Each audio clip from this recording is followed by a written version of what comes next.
Hello students, कैसे हैं आप लोग। आप सभी का आपके अपने यूट्यूब चैनल नए कोचिंग क्लास में बहुत बहुत स्वागत है।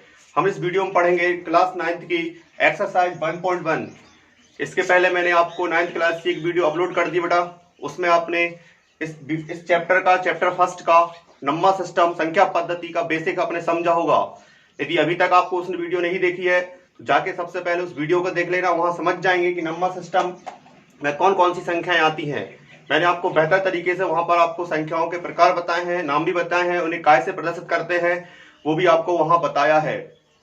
ठीक है, तो आपने पढ़ी होगी, जिन लोगों ने वीडियो देख ली होगी, प्राकृत संख्या, पूर्ण संख्या, पूर्णांक संख्या, परिमेय संख्या, अपरिमेय संख्या। एक बहन का कमेंट आया था कि अपरिमेय संख्या को फिर से बता देना, तो बिल्कुल बेटा मैं जरूर बता रहा हूं। इस वीडियो में देख लेना कि अपरिमेय संख्या क्या होती है। कंफ्यूज होने वाली बात बिल्कुल नहीं है। तो यदि आप पहली बार इस वीडियो पे आए हैं तो सबसे पहले आप हमारे चैनल को सब्सक्राइब कर लें, ताकि हमारा हर एक वीडियो आपके पास बहुत आसानी से पहुंच जाएगा। चलते हैं। तो सबसे पहले मैं बहन का डाउट क्लियर कर दूं। वहां पर था अपरिमेय संख्या, इरेशनल नंबर। बेटा बहुत ही सिंपल है कि वह संख्या जिसे P/Q के रूप में नहीं लिखा जा सकता। ध्यान रखना, वह संख्या जिसे P/Q के रूप में नहीं लिखा जा सकता, मतलब जैसे 1/2 के रूप में चेंज ना किया जाए, है ना। जैसे मैं आपको एग्जांपल में समझा दूं, 0.132167892 हर कुछ मतलब रिपीट, हर कुछ अंक आ रहे हैं। कोई भी अंक ऐसा जो है वो रिपीट ना हो, सीक्वेंस बिल्कुल अपरिवर्तित हो। मतलब कहना चाहिए वह संख्या जिसका दशमलव प्रसार जो है वो अशांत होना चाहिए। कैसा हो? अशांत हो। अशांत के साथ साथ अनावर्ती हो, मतलब कोई भी अंक रिपीट ना हो, अशांत हो और अनावर्ती हो। जैसे मान लो 0.3333, यह जो संख्या है वो आपकी अपरिमेय संख्या नहीं है, क्योंकि इसमें 3 अंक रिपीट हो रहा है। तो इसको हम परिमेय बना सकते हैं। आगे आने वाली प्रश्नावली एक्सरसाइज में बिल्कुल बताऊंगा कि इनको परिमेय संख्या में परिवर्तित कैसे करेंगे, क्वेश्चन है। ठीक है, और ऐसी संख्याएं जिनमें अंक रिपीट ना होते हो, हर कुछ अंक आते हैं, एक के बाद कुछ भी अंक आते जाएं, किसी भी अंकों की पुनरावृत्ति ना होती हो, अनावृत्ति जिसे अपन कहते हैं, नॉन टर्मिंग, वो आपका कहलाता है अपरिमेय संख्या। ठीक है, जिसे अंश बटे हर के रूप में लिखना असंभव नहीं है। ठीक है, वो संख्या कहलाती है आपकी क्या? परिमेय संख्या। क्या हम उसे P/Q के रूप में नहीं लिख सकते कभी? वो संख्या कहलाती है आपकी अपरिमेय। ध्यान समझ लेना। जैसे कर्णी 3 का मान आपको पता है 1.732 होता है। इसके बाद इसके और भी अनेक मान होते हैं। इसके बाद बहुत अंक आते हैं, चले जाओ जब तक चाहना, जब तक कभी पूर्ण रूप से नहीं होता और अंक भी रिपीट नहीं होते। 7-3 इसके बाद जो भी आएगा वो चला जाएगा। तो इस प्रकार की संख्याएं जो पूर्ण वर्ग नहीं होती, जैसे कर्णी 11, इसका मान भी दशमलव में होता है ना, 2 दशमलव कुछ होता है इसका मान, और चले जाओ आप जहां तक जाना है आपको। ठीक, तो जितनी भी अपरिमेय संख्या है उनका दशमलव प्रसार अशांत अनावर्ती होता है। कैसा होता है? अशांत अनावर्ती। आने वाली एक्सरसाइज में है, बताऊंगा मैं। दशमलव प्रसार शांत अशांत। शांत होता है एक तो, और एक अशांत होता है। अशांत 2 प्रकार का होता है, एक तो आवृत्ति होती है उसमें, और एक अनावर्ती होती है। ठीक है, आवृत्ति वाली जिनकी पुनरावृत्ति, आवृत्ति का मतलब होता है अंक रिपीट हो, जैसे 1 2 1 2 1 2 और इसमें बार लगा दिया जाए कि 1 2 1 2 आगे चला ही रहा है। हर इसके बाद जितने भी अंक आएंगे सब में 1 2 1 2 आएगा। तो इसमें 2 अंकों की पुनरावृत्ति हो रही है। इसका मतलब हम इस संख्या को परिमेय संख्या बना सकते हैं।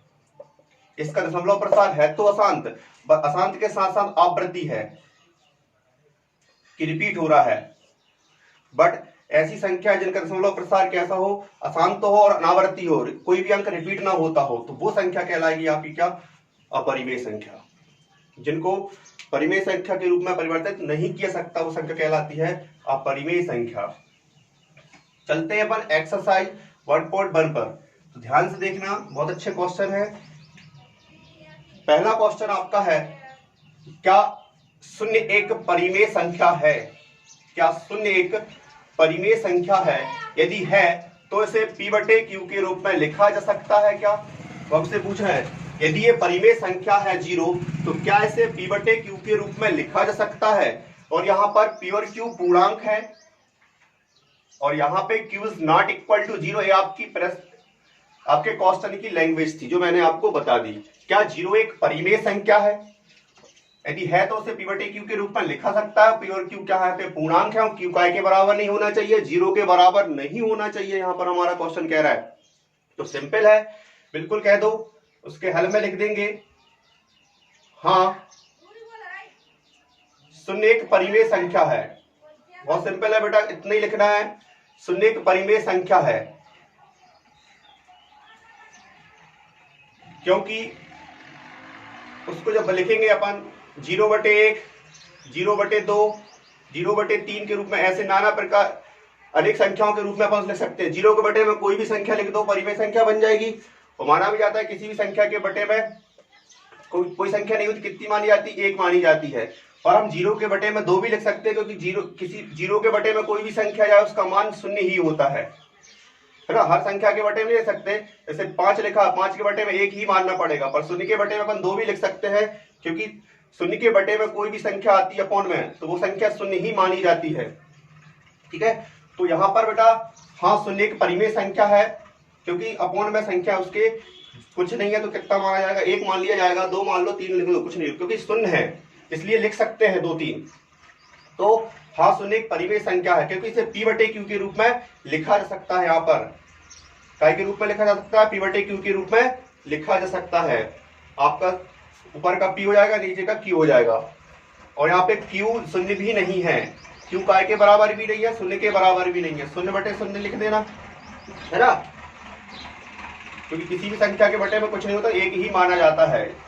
इस बात का ध्यान रखना। शून्य के बटे में 2, 3, 4 अपन एक बटे में लिख भी सकते हैं, क्योंकि संख्या में कोई परिवर्तन नहीं पड़ रहा है। 0/10 भी लिख दोगे तो वो शून्य ही लिखा है ना। 0/15, 50 भी लिख दो तब भी वो शून्य ही लिखा है।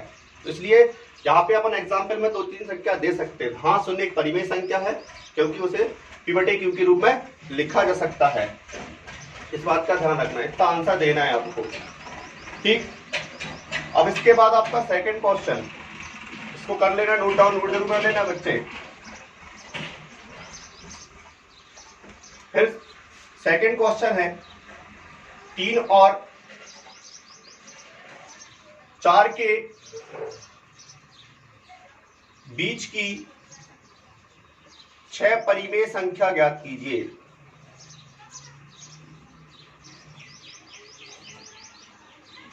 छह परिमेय संख्या बताना है अपन को।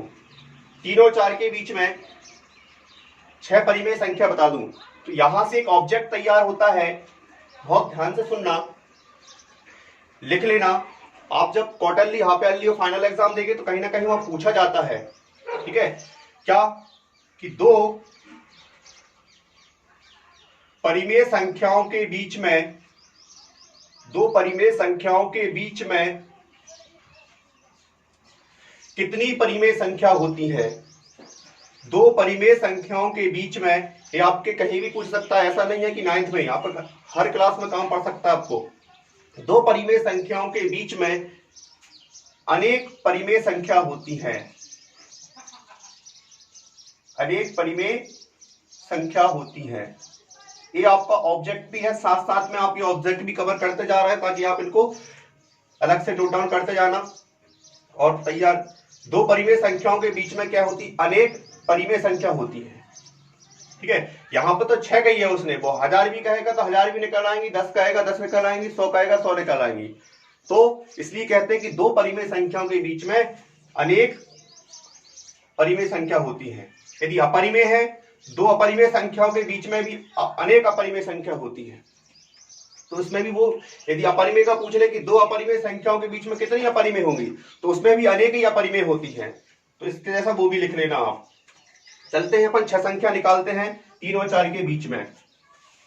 कोई भी 6 हो सकती है, बट कैसी 6 इस बात का ध्यान रखना। थोड़ा सा बेसिक बता दूं कि बेटा 3 और 4 के मतलब होता है 3 से बड़ी संख्या और 4 से छोटी। 3.1 चलेगी, यहाँ पे 3.999 चलेगी, परंतु 4.1 नहीं आना चाहिए। सॉल्व करने के बाद 4 से छोटी आ जाए चलेगी संख्या, और 3 से बड़ी आना चाहिए, 2.9 नहीं होना चाहिए, क्योंकि बीच की, इनके बीच 3 और 4 के बीच की संख्या, 3 के बाद और 4 के पहले की जितनी वो संख्या है वो सभी इनके बीच की होगी। तो उसने 6 पूछी है। देखो एक छोटा सा सरल तरीका है, आपने 8th क्लास में पढ़ा होगा फार्मूला, उस फार्मूले से नहीं पढ़ेंगे अपन। आपने परिमेय संख्याओं का पढ़ा होगा, a प्लस बी बटे 2, संख्याओं का योग बटे 2 करके निकालते हैं आप, है ना। तो यहां पर ऐसा नहीं है, सिंपल तरीका है छोटा सा, ध्यान से सुनना। 3 और 4 के बीच की कितनी संख्या बताना है आपको, ये तो सबको पता है 6 संख्या बताना है। 6 में 1 जोड़ दो तो कितना आएगा भाई, प्लस कर दो तो कितना आएगा 7।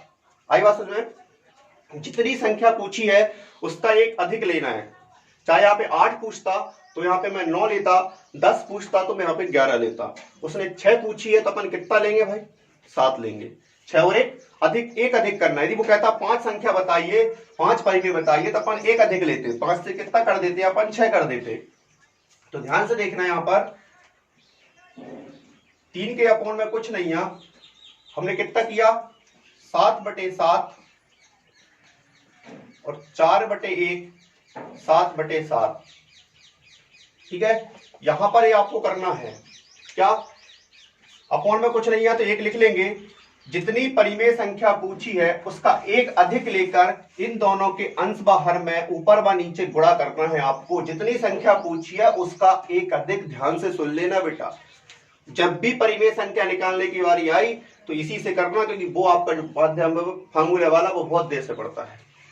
इसका उपयोग करो, 1 मिनट में आप यदि प्रैक्टिस हो जाएगी तो मौखाग्र आप देख के आंसर दे सकते हो, सब प्रैक्टिस का काम है। परंतु पहला क्वेश्चन है, ध्यान से सुन लेना। तो जितनी संख्या पूछी उसका एक अधिक किया अपन ने, कितना 6 का एक अधिक किया, कितना 7। 7 का अपन अंश बाहर में गुणा कर देंगे, कितना आएगा 7 × 21/7 और 7 चौके 28/7 के बीच की 6 परिमेय संख्या, 6 परिमेय संख्या देखें। 21 के बाद कौन आता है, 22, गिनती पढ़ना शुरू कर दें। 21 के बाद 22, 22 के बाद 23/7, 7, इसमें हर समान कर लिया अपन ने। इसके बाद आता है 24/7, 25/7, 26/7 और 27/7। ये आ गई बीच की संख्या, कितनी 6, 1 2 3 4 5 6। कितनी देर लगेगी आपको प्रैक्टिस होने के बाद, पेपर में यदि क्वेश्चन आ गया 2 नंबर में 1 मिनट लगेगा करने में बस आपको गिनती का।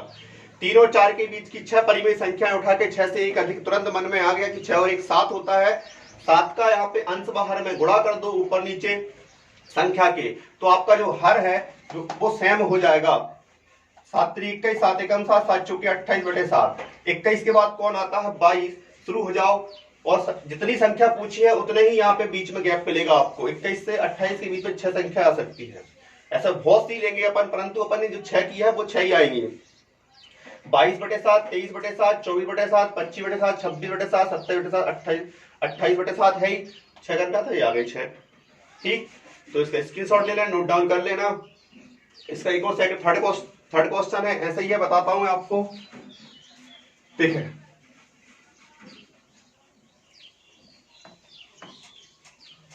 उसने पूछा अपन से थर्ड क्वेश्चन में कि 3/4, 3/5 व 4/5 के बीच की 5 परिमेय संख्या बताइए। 5 परिमेय संख्या ज्ञात करना है, कितनी 5। तो दिमाग में आ गया होगा कि 5 का एक अधिक कितना होता है 6, ये आपका दिमाग चल रहा है, सोच रहे हो ये बात कि 5 और 1 6 होता है। तो यहां पे गुणा कर देंगे कि 3/5 गुणित 6/6 और या वह 4/5 गुणित 6/6। 6 से गुणा क्यों कर रहे हैं, ये आप बिल्कुल सीख चुके हैं कि 5 का जितनी संख्याएं ज्ञात करना उसका एक अधिक लेना है। कितनी ज्ञात करता था 5, 5 का एक अधिक लिया 6, गुणा कर दिया, पूरे अंश बाहर में करना है, ऊपर और नीचे, यहां भी ऊपर और नीचे। 6 का 3 में करेंगे 18, 6 का 5 में करेंगे 30, और 6 का करेंगे 4 में 24, 6 का 5 में 30, हर समान हो गया। वैसे भी उनका हर समान था, बट फिर भी नियम अनुसार अपन ने 5 का एक अधिक करके 6 से गुणा कर दिया। के बीच की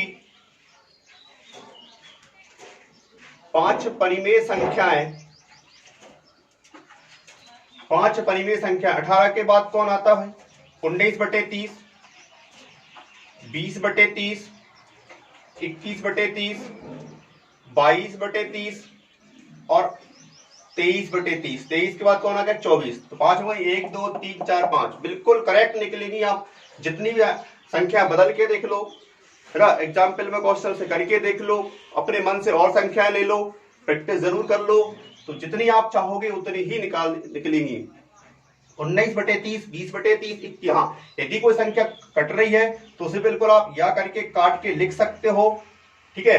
और भाई बीच की होना चाहिए संख्या, कुछ भी हो, बदलते रहते हैं। आंसर शीट से मिलाओगे तो हो सकता है ये वाली संख्या ना मिले, क्योंकि उस पुस्तक वाले ने उसके अकॉर्डिंग निकाले के आंसर लिखे हैं, बट अपन अपने अकॉर्डिंग निकाल रहे हैं, पर ये इनके बीच की ही है, क्योंकि 3/5 का मतलब 3/5 से बड़ी और 4/5 से छोटी। आप बिल्कुल इनको मान करके देखिए, काटा पेटी करेंगे तो इनके बीच का ही मान आएगा, ठीक है।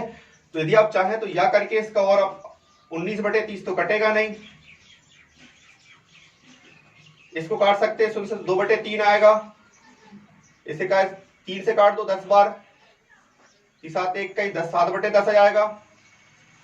चाहो तो नहीं तो ये भी लिख सकते हो, 2 से कट जाएगा, 2 एकम 2, तो 15 30 हो जाता है, 11/15 और ये 23/30। कोई दिक्कत नहीं है, ये वाली भी आप आगे कट करके लिख सकते हो, कट रही है तो काट सकते हो, नहीं तो कोई दिक्कत नहीं है। तो ये 5 परिमेय संख्या हो गई आपकी, ठीक। अब इसका लास्ट क्वेश्चन है, इसमें ज्यादा क्वेश्चन नहीं है, एक्सरसाइज में 4 ही क्वेश्चन थे, वो सिर्फ ऑब्जेक्टिव क्वेश्चन है, बता दूंगा आपको बिल्कुल। तो स्क्रीनशॉट ले लें और करके देख लेना बच्चे, प्रैक्टिस जरूर करना है। फिर इसके बाद अपन नेक्स्ट वीडियो में एक्सरसाइज 2.1.2 करेंगे। जब तक आप इसकी बेहतरीन तरीके से प्रैक्टिस कर लेना, ताकि आपको दोबारा वीडियो देखने की और प्रैक्टिस करने की जरूरत नहीं पड़ेगी। चलिए, थ्योरिकल क्वेश्चन है, 4th का फर्स्ट क्वेश्चन क्या कहता है? प्रत्येक प्राकृत संख्या एक पूर्ण संख्या होती है। वो हमसे पूछ रहा है, नीचे दिए गए कथन सत्य या असत्य, कारण के साथ अपने उत्तर दीजिए। तो अपन को बताना है कि सत्य या असत्य। क्या कह रहा है वो अपन से कि प्रत्येक प्राकृत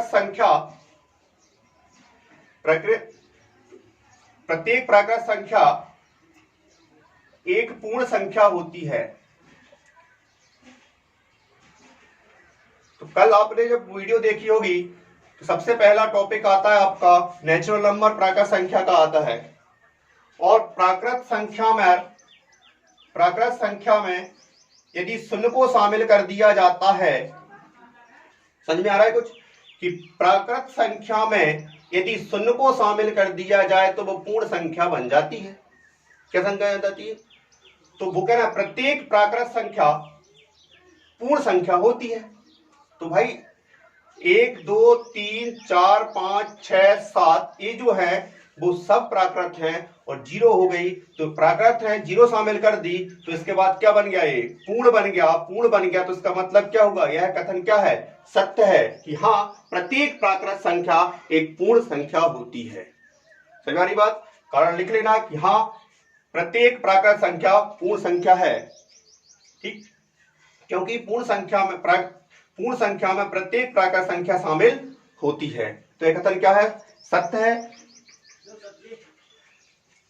अब पर चलते हैं, यदि वो इसका उल्टा पूछता, इसका ऑपोजिट पूछता कि प्रत्येक पूर्ण संख्या प्राकृत होती है, तो असत्य था, तो गलत था।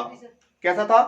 गलत है कि प्रत्येक पूर्ण संख्या प्राकृत नहीं हो सकती, परंतु प्रत्येक प्राकृत संख्या पूर्ण संख्या होती है, ठीक।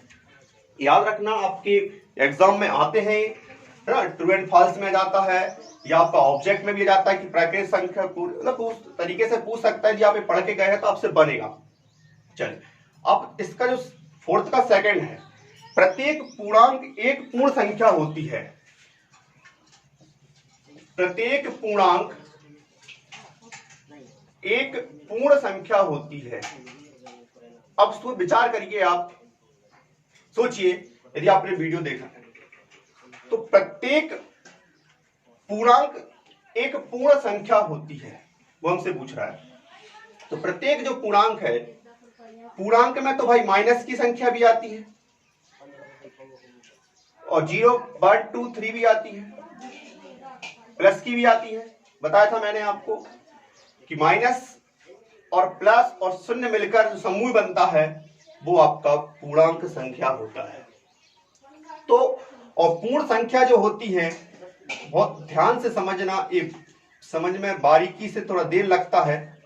पूर्ण संख्या जो है इसमें केवल 0, 1, 2, 3, 4, 5 होते हैं। इसमें प्लस की संख्या होती है और 0 होती है। इसमें माइनस की संख्याएं एक भी नहीं होती। तो प्रत्येक पूर्णांक पूर्ण संख्या कैसे हो जाएगी?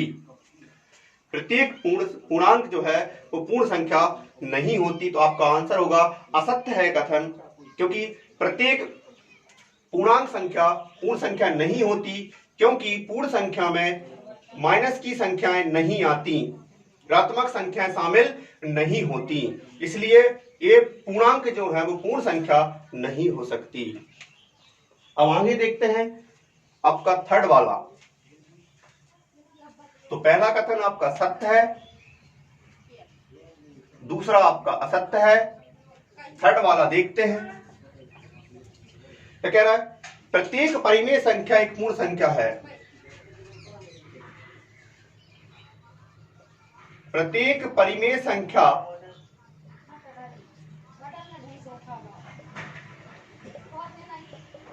एक पूर्ण संख्या होती है, वो हमसे पूछ रहा है। प्रत्येक परिमेय संख्या एक पूर्ण संख्या होती है। अब फिर से बात समझिए, प्रत्येक परिमेय पूर्ण संख्या होती है, ठीक है। अब पूर्ण संख्या में परिमेय संख्या तो भाई आपकी 1/2 भी होती है, 5/4 भी होती है, परंतु पूर्ण संख्या जो है वो केवल 0, 1, 2, 3, 4 डैश अनंत ये होती है। इसमें बटे वाली संख्या शामिल होती नहीं है और ना माइनस की होती। परिमेय संख्या माइनस की हो सकती है क्योंकि वहां पे पूर्णांक होना चाहिए, है ना। माइनस का भाई 2/3 हो सकता है आपका परिमेय, बट यहां पे तो ये है ही नहीं है ना। तो परिमेय संख्या पूर्ण संख्या हो कैसे सकती है? सोचिए, प्रत्येक परिमेय संख्या पूर्ण संख्या नहीं हो सकती। तो ये क्या होगा? ये भी असत्य है। ये भी क्या है? असत्य है, क्योंकि पूर्ण संख्या में केवल प्राकृत और शून्य शामिल होती है और परिमेय संख्या में तीनों संख्याओं से मिलकर बनी होती है। कौन कौन सी? प्राकृत, पूर्ण और पूर्णांक। इन तीनों के समूह पे कौन सी संख्या बनती है? क्योंकि इसमें पूर्णांक संख्याएं शामिल नहीं। हाँ, पूर्णांक संख्या शामिल होती तो अपन कह सकते थे कि भाई, परंतु है ही नहीं है। तो क्या हो जाएगा? प्रत्येक परिमेय संख्या एक पूर्ण संख्या नहीं होती, इसलिए यह भी कथन क्या है? असत्य है। इसलिए आपको पेपर में सिर्फ इतना पूछा जाएगा, कारण कभी नहीं पूछा जाता, आपसे इतना पूछा जाता है कि भाई असत्य है सत्य है, ट्रू एंड फॉल्स पूछा जाता है। तो आपका ट्रू है, बाकी 2 फॉल्स है, ये आपको ध्यान रखना है, ठीक है। इसी के साथ आपकी एक्सरसाइज 1.1 एंड होती है। यदि वीडियो अच्छा लगे भाई तो शेयर और लाइक जरूर कर दें, सभी के पास पहुंचा दें, है ना। अपन नेक्स्ट वीडियो में एक्सरसाइज 1.2 पढ़ेंगे, इसलिए जब तक आप इसकी प्रैक्टिस बेहतर तरीके से कर लें।